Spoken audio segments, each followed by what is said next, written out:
everybody. Happy Make Your Move Monday. This is Latrice McFadden coming to you live all the way from Durham, North Carolina on this beautiful Monday. First day of school for a lot of students here in Durham and Wake County. I had the opportunity with my sorority to go out and welcome the students to Murray Massenburg Elementary School. So some were happy and excited to be there, and some a little less excited, but it was a good opportunity. It's always, this is the second year I've been able to participate in that welcome. So, wishing all of our students that are starting school today a happy first day of school and much, much success for this school year. So, today, my guest is Greg G. Pitcher, and we are going to be talking about real estate investing from the lending side because he is a lender as well as an investor and a family of investors. He participated with the Triangle Wealthy Group in our Juneteenth multifamily commercial real estate investing seminar, which was a huge hit, if I must say so.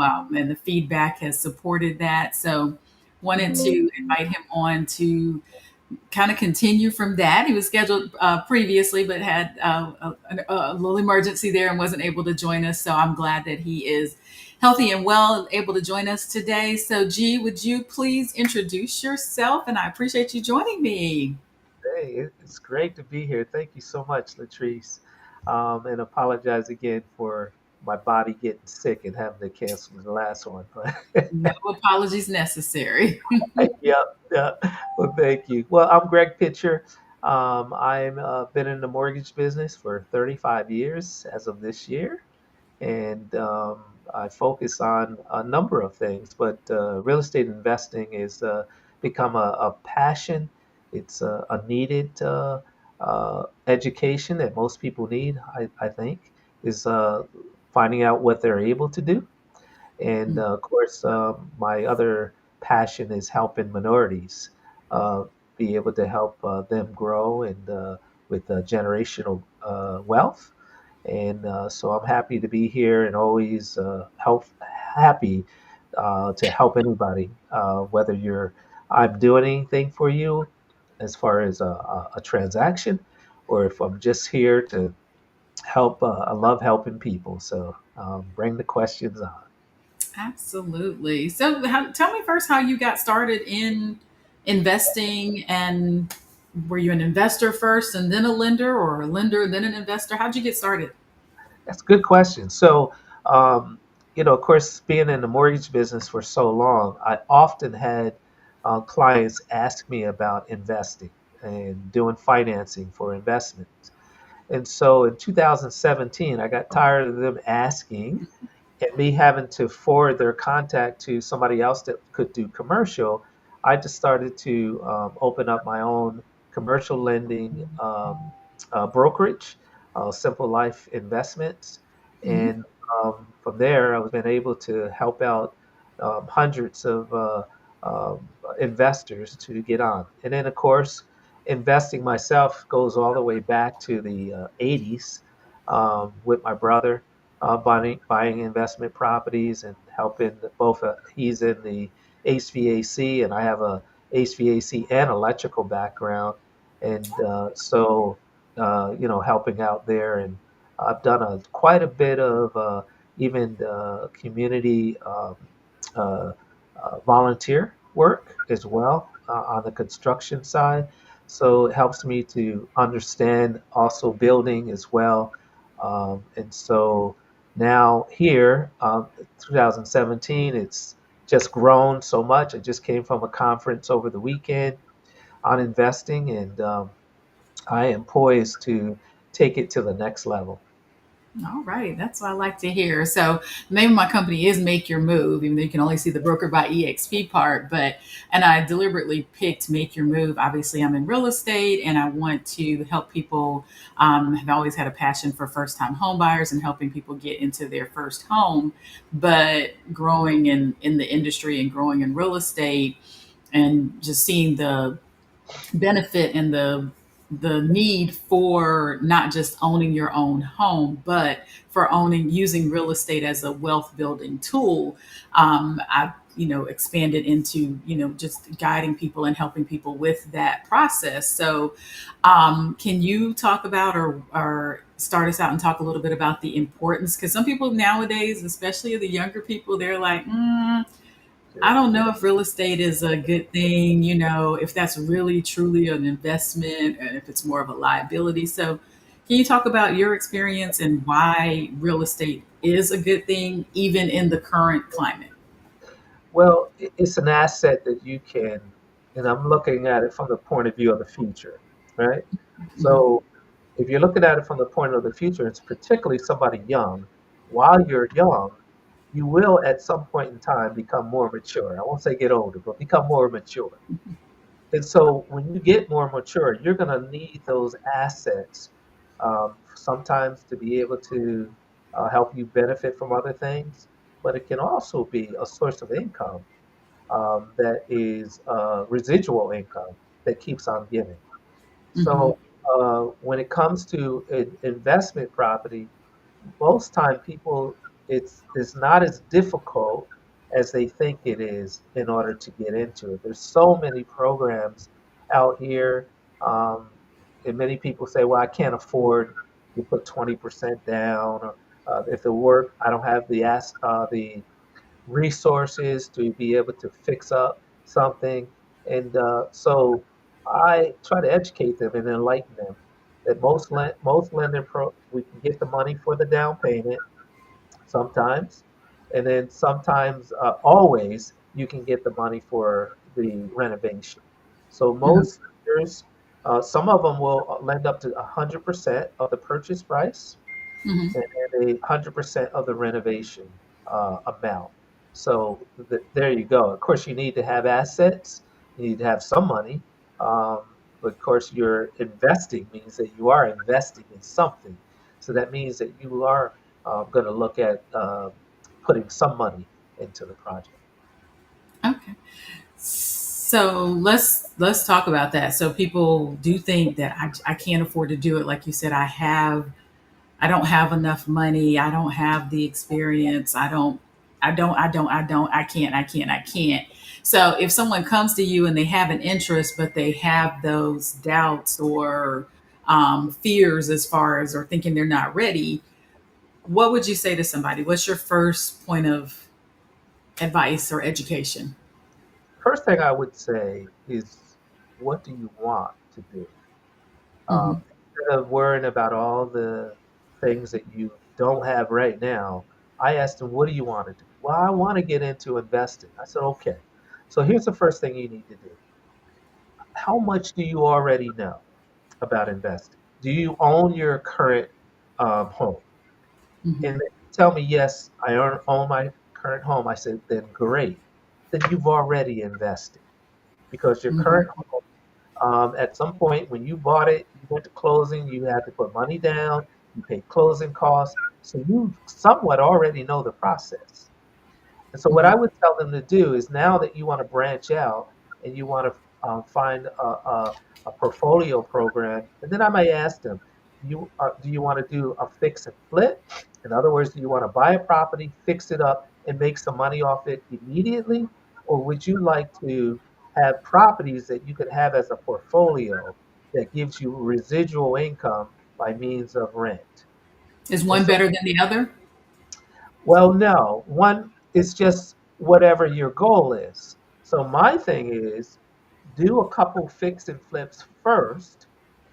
That way you can build up capital, and the money that you make in a profit, you put in the bank when you sell it, and you use it for the next transaction.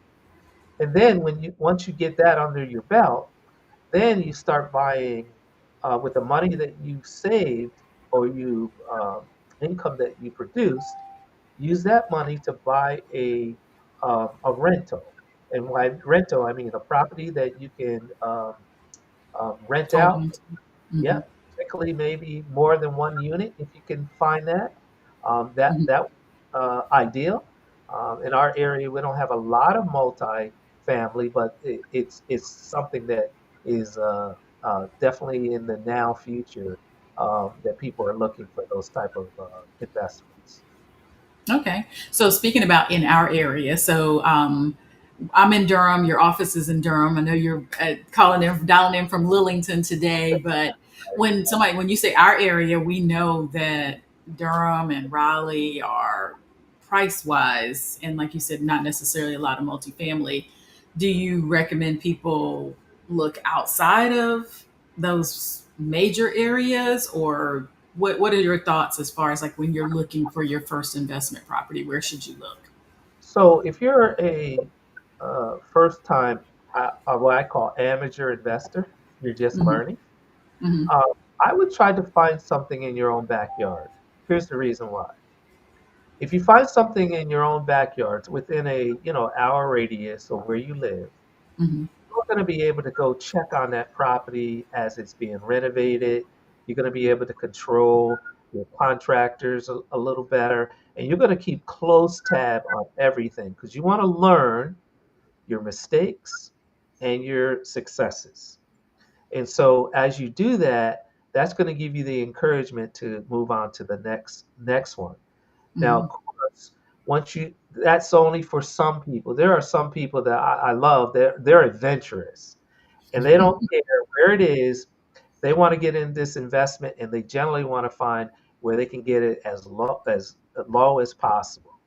Hmm. So spread out. I mean, you got Roanoke Rapids is as far in North Carolina north as you can go, right? Before you get Hmm. into Virginia. But I've had first time investors go to like areas like Ohio, Hmm. um, Cleveland, Detroit, and they find investors. There's a thing going on where some areas that have a lot of abandoned homes that some real estate companies will start what they call a busing of investors. So they'll Hmm. load a bus up of investors and they'll drive through all these communities and show people the potential that they can. And then some first time investors have gotten into the game that way. Hmm. Um, but I think it starts with education. You need Hmm. to have a conversation with yourself and me, other people that find ones that are repeated investors. That's all they do. Many people are pretty generous to talk about themselves. Hmm. All you have to do is ask the questions. Hmm. Hmm. Okay. And so you said something, you said mistakes and successes.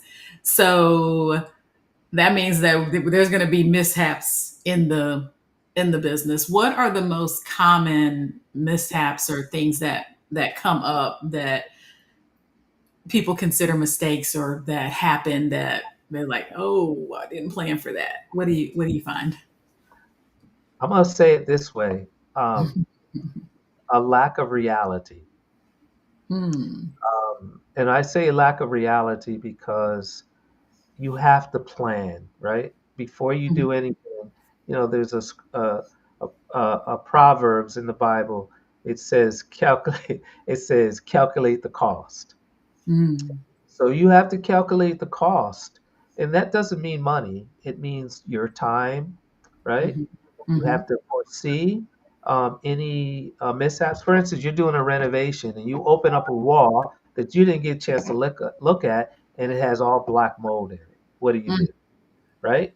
So Hmm. that's going to require some additional money Hmm. and additional. It may even be something that's going to pause your timeline or extend your timeline, and so Hmm. you have to be prepared for that. So the question is, how do you get prepared for the unforeseen occurrence?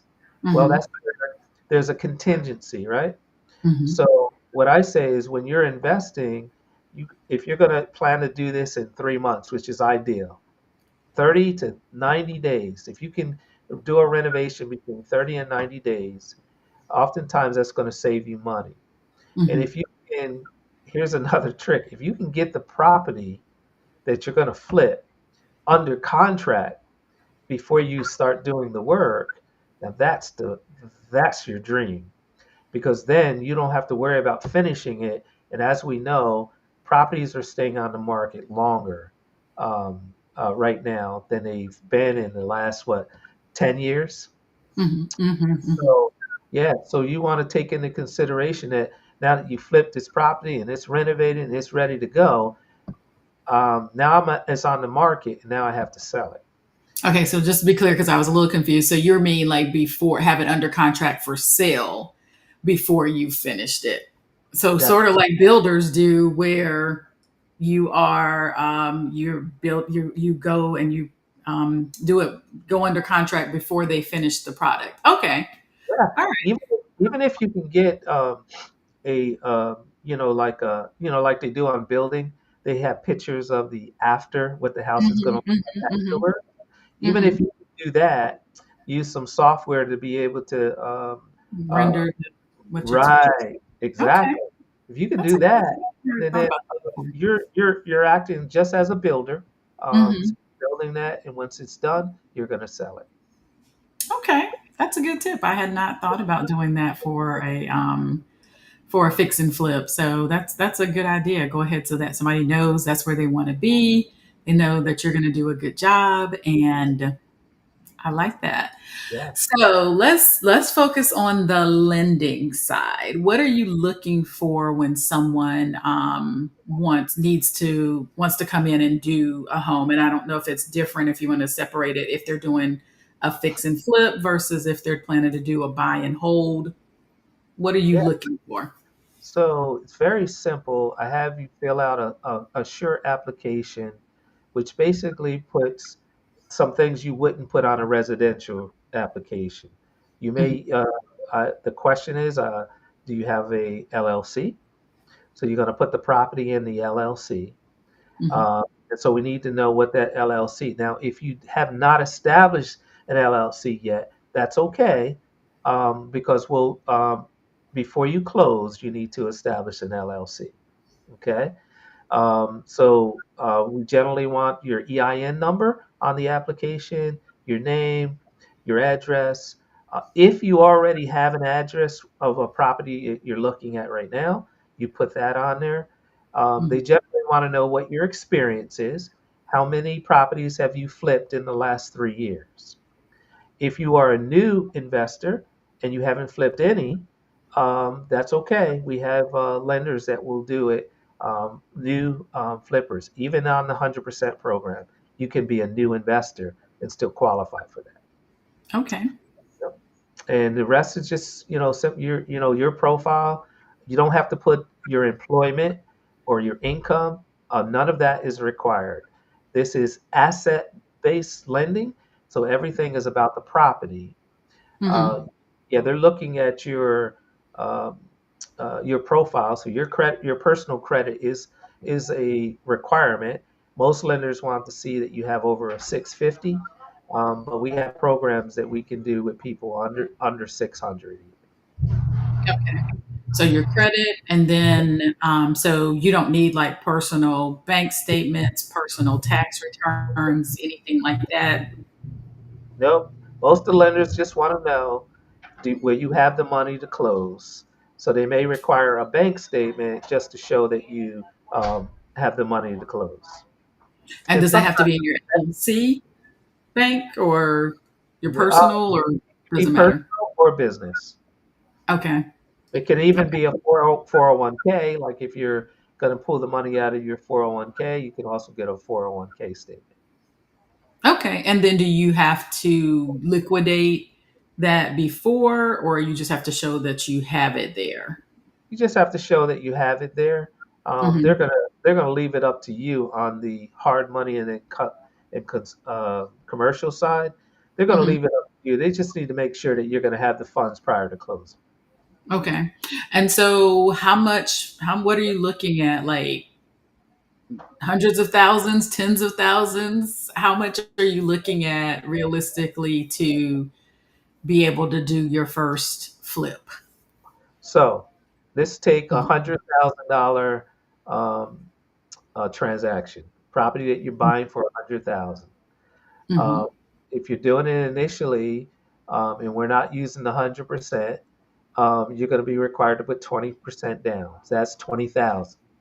mhm. Generally, the lender is going to charge 2 points, which is 2%, and my firm is going to charge 2% as well. So that's four points that you have to pay. Mm-hmm. So $100,000, okay, that's $4,000. Mm-hmm. Okay. And then you have all your regular third party title, attorney fees. So roughly, I always look at estimate of about between 8 and 10% that you need to have for closing. So in this case, 20,000 down, approximately about 10,000 that they'll need. They'll need 30,000 to close on that $100,000 transaction. Okay.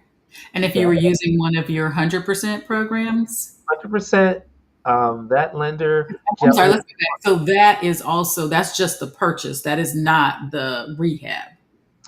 Yeah, then a rehab too. So it's 100% purchase. So you put 20% down, and if you have rehab, which you do, let's say you have 50,000 in rehab, Mm-hmm. that that's the you don't have to put the it won't be 150 and then you put 20% down. It's still going to be the 100 and you put 20% down. They're going to give you the 100% of the renovation cost of that 50,000. Now Okay. you sometimes they do roll it in and you'll pay closing costs on that Mm-hmm. 150,000, but your down payment is not dependent on the 150. It's dependent on the purchase amount. Okay. Okay. And So so if you were doing 100% financing, then. the 100%, well, just one step back.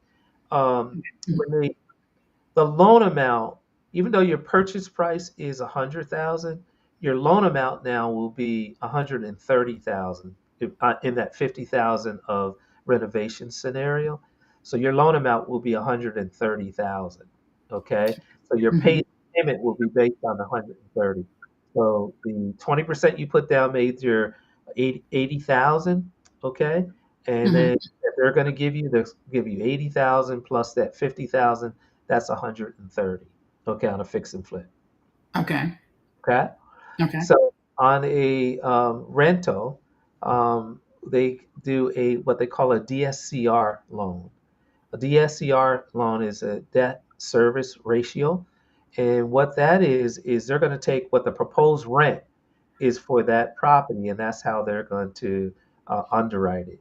So as long as the rent is over 100 or 110% of the mortgage payment, you're going to get approved. Mhm. As far as the down payment amount, you can get up to 85% financing on a rental. So that means that you would have to put 15% down. There are some lenders that will do 90% on a DSCR loan, and then you would have to put 10% plus your closing costs. So it's similar to the fix and flip. The only difference is on the fix and flip, we're basing it off of after repair value. Mhm. On the DSCR, we're basing it on actual appraised value. Okay. So then let's go back to the fix and flip. So how long are the terms on that, and what type of interest rate and monthly payment would you be looking at, for example, if it was the 100 with the 50,000 of repairs, and then how long do you have to pay it off? Okay, good question.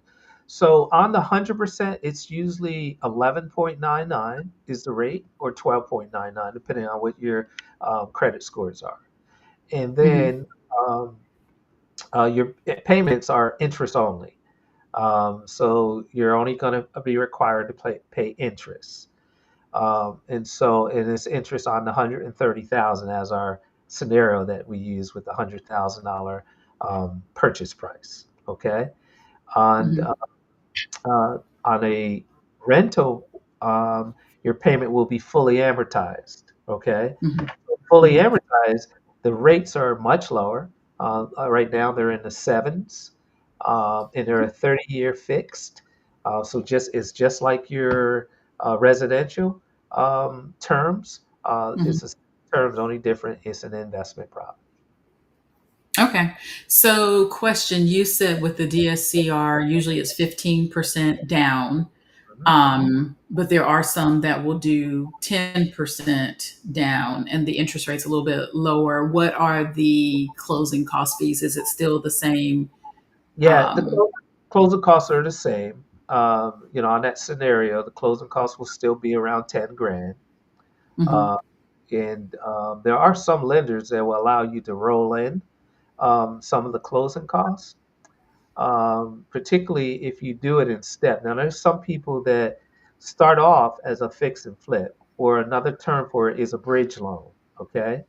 And the Hmm. terms of those, because you asked for the terms, those terms are usually 6 months to 12 months, and it can go as far out as 18 months. Um, Hmm. Nobody's going to take 18 months to renovate a property unless it's new construction. And Hmm. And they do hopefully, that. So we might mention that also they do ground up construction. You can do this way as well if you already own the land. okay. Uh, yeah, so that's something nice little plus in there too. You can do new construction. So the term is always going to be 6 months out to 18 months, depending on what you want to do. And then of course, on the DSCR, the rental loans, those will be, you can do whatever you want. If you want to do a 10-year loan, do a 10-year. If you want to do 15, 20, 30 years, you have an option of payment arrangements that you can make there. And so let's a quick two questions. With the new construction, is that you're talking about new construction as an investment, whether you're doing it to fix it, I mean, to build and flip or to build and hold. You can Correct. do that on there. Okay. You can do that. Okay. Um, the beauty of that, no income is required. We're not using your personal job or anything. We don't need to do employment verification. None of that. All they're concerned about is the asset. In other new construction, what the finished product is going to be. Wow. Okay. So do you all have requirements as far as contractors and builders and what's the requirement as far as like getting the money, taking draws? Is it you have to have your money up front to pay for that and then you get reimbursed? How does that work? That's a good question. Normally on the fix and flips on an existing property, what how is they're based off the draws. But what they're going to require, let's say you do a flip and you do a gut out, and so you're going to have to basically demolish what's there, put it in dumpsters. Let's say that costs you $1,500. You're going to pay that, and then you're going to submit a bill to the lender, and then they're going to generally ask you to send pictures that that's done, or they're going Mm, to send out one of their investigators to make sure the work is done, and then they'll either put the money directly into your account, or you could have it paid directly to the contractor, whatever you would like. okay. That was another question I want to have. So you use the word lenders. Mhm. Can you explain what that means? Because you're not saying that they have to go out and talk to a different lender. They would still work with you. Can you talk a little bit about that so Yeah, that people so we're confused? acting as a broker. So you're going to have a lender that Mhm. is the loan is going to. So we're acting as kind of an intermediate. We're originating the loan, and then of course there's a servicer that services the loan. The servicer is the lender. Even Okay. though we are a lender too, the third party lender is the one that's funding. The money is actually coming from the third party lending. Okay. And so you talked about like this higher interest rate for the fix and flip loan. What do you say to people who are like 11%, 12% interest? That's just a lot. What are you, how would you respond to that? How much would you be willing to lend somebody that you don't know well without taking risk and assessing the risk? That's in fact what these lenders are doing. They're giving you money. They don't know how much money you make. They only know what how much you have to close, right? And so it's a higher risk. It's a risk. Anything could happen. Excuse me. Anything could happen during the process. So they are actually taking a risk. So you would expect to pay a higher interest rate for the higher risk. Okay. Yeah. Are there loan products if people have don't need to use this higher interest rate, this hard money? Are there loan products for investors that, and what would those requirements look like? Yes, that's a good question. So absolutely. And matter of fact, since I do both, um, I always, put the borrower in the best product.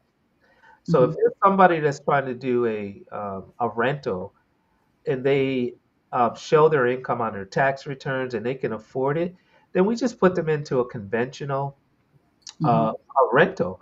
In that case, the interest rates are much lower. They're based off of the market, and their term is different. However, in a case like that, oftentimes they have to um, use their own money to do the renovation, if Hmm. there's a renovation. The other Hmm. thing on the conventional side, the property has to be in the condition to lend on. So it has to be move-in condition in order for them to qualify for the lender doing that. And that's a Fannie Mae, Freddie Mac product that they can use to do that. So some people will do that, and they'll use maybe a home equity loan off their primary residence to Hmm. do the renovation. So there's plenty of options that are available. Okay. And then do you do home equity loans as well? Yep, we do home equity loans and even do home equity loans on investment property. Oh, okay. That's Mhm. nice. Yeah, So, say someone starts out, they're going to do a fix and flip, or say that they want to buy it to hold it, but it needs some renovation. How does that work? Like, and they need to use, this hard money loan, more expensive money to do it, but they do want to keep it, but they don't want to keep paying that interest rate, or the term comes due at the 6 or 12 or 18 months. right. So I'm going to throw a acronym out. BRRR, BRRR. It Hmm. stands for buy, renovate, um, repair, refinance. Hmm. So what happens in that instance is that they buy the property to fix and flip. And then when the fix and flip is completed, they refinance that loan into a long-term rental loan or a DSCR Hmm. to be able to go ahead and rent it out and know exactly what your mortgage is going to be over the long term. Okay. Okay. So they're kind of combining the 2. Yep. Well, it's two processes, right? So you Hmm. take one, you're going to do a fix and flip or a bridge loan. Okay. Hmm. A bridge loan just means temporary loan. And Hmm. then you're going to do a permanent loan. After you complete all that work, you're going to basically refinance that property into a long-term financing. Okay. And so, how do you know if somebody's doing a fix and flip? How do you, as the lender, know what the repairs are going to be? Like, how much do they need to? Yeah, good question. So part of the process is the borrower is going to get a scope of work. Mm-hmm. They're going to get a contractor and they're going to give a itemized scope of work. Most of the lenders that we deal with have their own form. It's a spreadsheet, and it'll put out there, kitchen, bath, roof, landscaping, and you can fill in all the cost that it's going to take. And then when is called a SAL, which is scope of work. So once Hmm. you have SAL, that SAL goes to the appraiser, and that Hmm. appraiser is going to take all the work that you're going to do and he's going to appraise the property based on the after repair value or all those that scope of work that you have. He's going to base the value off of that. Okay. Okay. So, do you recommend getting more than one estimate, or just Yeah. one is sufficient? Or Well, it's here's the thing. You can get long as you get a scope of work that shows the value. Let's say you're going to renovate this property yourself. And so you're going to save money maybe in labor, right? Mhm. So if you're going to save money in labor, you may not have to use all that money, but that all that money is available to you to Mhm. use. So it's not uncommon that I get somebody a fix a bridge loan, right? And so maybe they bought the property for 100. It's going to take another 100 to renovate that property, but it's going to be worth 450 after Mhm. after fair value. But maybe they have enough money that they don't have to take all their draws out, but they Mhm. at the end when it's over, instead of them owing 200,000, maybe they only owe 160. Okay, Okay. and Mhm. so Mhm. finance in the long term, they're only refinancing 160 versus 200, which means now this house is worth 450,000. Okay, Mhm. now their mortgage is going to be low, so that means that the rent, that means more profit that they're going to make off of that property because their mortgage is low. Okay. And so what percentage is a good percentage to aim for in your when you're looking at that first home or looking at that home at first, what the purchase price and your renovation should cost compared to your ARV? What should that total for that expense be compared to what you expect for that ARV? And then does it differ depending on if you are planning to fix and flip it or if you're planning to refinance it? Or Okay, refinance it and keep it. Does it right. matter? Yes. So it's always going to be 70 or 75% of the ARV. That's Hmm. how that's how the loan is underwritten. So what you do is you take the ARV and you uh, divide it by the what the purchase price is going to be, and as long as that's under 70 or 75, I say 70 or 75 because the lenders vary. Hmm. Some do, but I have never seen over 75. Hmm. Okay. And then what are you seeing now? Because the market is changing, houses are sitting a little bit longer. Are Mhm. lenders and appraisers being a little bit more conservative with the ARV, or how is that looking? That's a good question, Latrice, and that is I've seen some that come back higher than what the uh, agent and the borrower has estimated. I've seen them come in much higher, and I've seen them come in much lower. So it all Mm. depends on the property, the location, who did the appraisal makes a difference. Now, Yeah. some of these lenders are doing just a BPO, which is a basically an electronic appraisal. They have all the data, and I have some like on the HELOC side, it will run the value of it right while I'm submitting on their portal, so I can Mm. pretty much give the the borrower pretty much an approval, um, not only a pre-approval, but pretty much close to a full approval in a matter of a couple of days. Okay. So do you recommend they give you the address before they submit their offer and run Oh that? yeah, absolutely. Give me the address because most of the lenders want the address because they're gonna like the 100% lenders. They won't lend on every property. Hmm. Okay, they're only gonna lend on properties that they feel that there's more. Um, when they look at the area, they want to make sure that it's not rural. They're not going to give 100% on rural property. Uh, Hmm. they're looking at the population surrounding. And Hmm. they're looking at in their database, have they done other properties in that at area? And Hmm. did they perform well? Did the value come in? They're going to be looking at all those that data.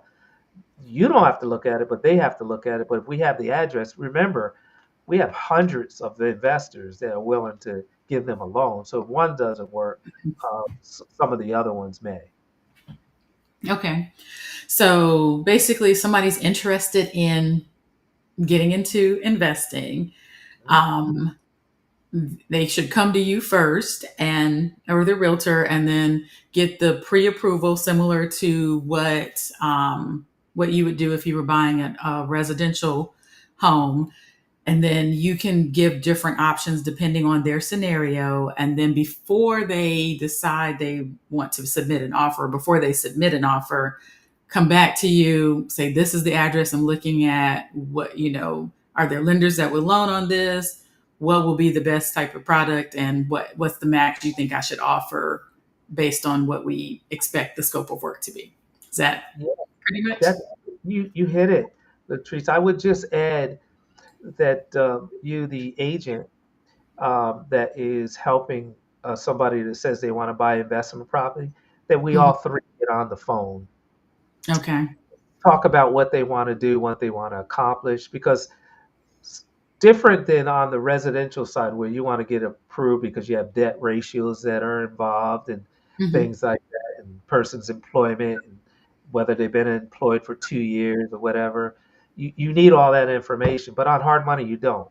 Hmm. So theoretically, you could find a property today. Call me, Greg. I need. Here's the property address. Here's what I would like to offer for it. It may be on the market for 100,000, but maybe he wants to offer 70 for it. Um, Hmm. so basically, what they want is a term sheet. So I'm going to ask you basically three questions. What's the purchase price? What's the estimated renovation amount? And what is the ARV? Hmm. Okay. And then how much money do you have that you can put down? Hmm. Okay. Because Hmm. 100% is not always good for everybody. Right. There are some strong higher risks with 100% and not putting down that 20% because what things could happen? What if the value after you do the renovation, the market shifts, and now you're upside down in that property, and it's difficult or for you to refinance, or you Hmm. refinance, and now you're going to have to take your whatever money you have to make it fit. Hmm. Hmm. Okay, so that's why I have a conversation with them when a real conversation about the 100%. I Hmm. do not recommend 100% on all investors. I Hmm. would rather like to see somebody that's really seasoned, knows what they're doing, and has capital so that if something, the risk goes sideways, they still have enough money to take care and do what they need to do without hurting them too much. Okay. And what's the timeline? How long does it take for you to close the initial? Depending on what we're doing, it's usually, I always say, let's give it 30 days, but most of them can be done in 15 to 3 weeks. There are some investors that will get it done in 7 days. So it all depends on the investor that we're using. Okay. And then with this, I think in my mind, I kind of have had like single family, maybe duplexes or quads. Are there other levels of commercial investment that you do and that if somebody wanted to get into? Um, I think I'm thinking that they should probably start smaller, single family, duplex, or whatever first, but can you do apartment buildings or larger commercial? Yep. Yep. My wife was just looking at a property in Pennsylvania that was basically an apartment building. It Hmm. had 12 units in it, two-bedroom apartments. And so that's something that, we can do the same thing on. It's going to be basically DSCR. But the higher the amount of apartments, if it gets up to 20, 30 apartments, that's considered pure commercial. And so that's underwritten a little different. Then you would need to get what they call a rent roll, which would Mm. tell what the current um, buyer or owner is currently getting for rent, what his utilities are, what his expenses are, and things like that goes into underwriting whether or not that's a feasible property. And those, of course, you can imagine they'll take a little longer to Mhm, close. mhm, mhm. And then do you do like if somebody's wanting to do like a co-living situation, do you all take into consideration the possibility of co-living where the rental income might be higher when you're doing the DSCR, or they only take into account the traditional rent? No, so Airbnb, there are outlets for that. Hmm. So if somebody is willing to Airbnb it, that there are outlets for that as well. Okay. Hmm. Okay. Yep. All right. Any last minute tips or encouragement for anybody that's looking to get started or maybe take their investing to the next level? Yeah, just watch the market, see what's going on, be aware, put the word out that you are looking to invest, and be on it. Be true to yourself. Don't Mm, just set a plan or set a goal, but don't let it take you 5 years before you do what your mm, goal. Keep your eyes open. Attend as many investor workshops. There's things around the area, groups that are doing, like meetup groups that do, because you can learn so much. And sometimes you can find private lenders. mm, That's means private individuals that are willing to go in with you. And that's mhm, where I try to look for when somebody doesn't have want to do investing, but they don't have a lot of the startup money, and they're looking mhm, for that funding. In cases like that, then you look for some private people or lenders that are willing to lend based on. They don't need to do an appraisal sometimes. They're basing it off with your current credit score and what I hate to say it, but whether they like your plan or not. okay. And Yeah. so do you partner people? Do you connect people with those private lenders to Yeah, do that? I certainly do. I certainly do. And there's cases where I'm out of the picture altogether. I'm just referring it over to somebody that's private. They can do it, and that way they can save money if they don't have to pay my broker fee. Okay. Yeah, I'm always willing to do that. At the end of the day, they're going to use me at some point in time to do something because those loans are temporary loans, just like a fix and flip. So they're going to have to refinance it at some point, and I hope that they'll come back to me and my team to help them to refinance it. Okay. So it sounds like you're saying make your move. Yeah, make your move. Yeah. Don't mitigate your risk. Hmm. Never put yourself in a position that's going to hurt you and your family, of course. Hmm. But be willing to take the risk. Just do your homework, so you Right. understand what you need and what's required, and know that folks like you and myself are always available to answer any questions that they have. Absolutely. So I hear a lot of investors say that it's not emotional. If the numbers don't work, they just don't work and you have to walk So, away. So that is completely different than what we experience when you're buying that home that yeah, you're going to live in. There is some emotion to that. But when it comes to investing, you got to walk away. I made an offer on a house earlier and I really, really wanted it. But when I learned some additional information, the numbers just didn't make sense. So I yeah. had to walk away. As bad as I wanted it, it was perfect, but it wasn't perfect. The numbers didn't make sense. There you go. So Smart. still looking, and that's a difference in perspective. So it's got to True. be the numbers have to make sense. So That is all true. right, I so appreciate you joining me today. Do you want to share how people can contact you? Sure. My contact phone number 757-355-1221. If you'd like to email me, you can email me at gpitcher at cfmortgagecorp.com. And here's another email for the commercial side. It is Greg at simplelifeinvestments.live, Live, Simple Life Investments with an S with an S, dot. simple at dot live. So simplelifeinvestments.live. Okay. I think those are right. I'm not sure if you can see the comments in the chat to make sure I put them in there Yep, correctly. you got it. You got it. Okay. Perfect.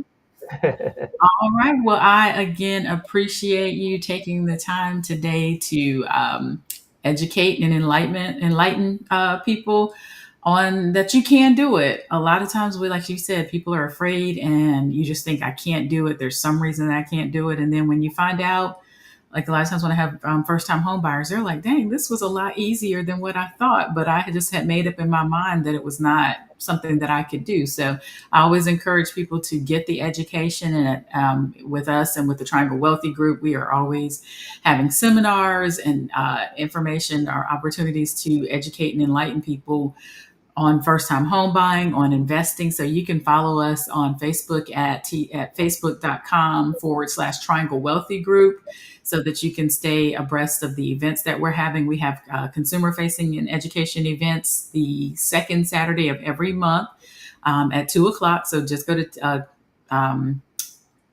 facebook.com/Triangle Wealthy Group, or either you can follow us on Eventbrite or Instagram at Triangle Wealthy Group, and you'll see our events that come up. So, Greg, thank you again. Get out and enjoy some of this. It feels like it's fall.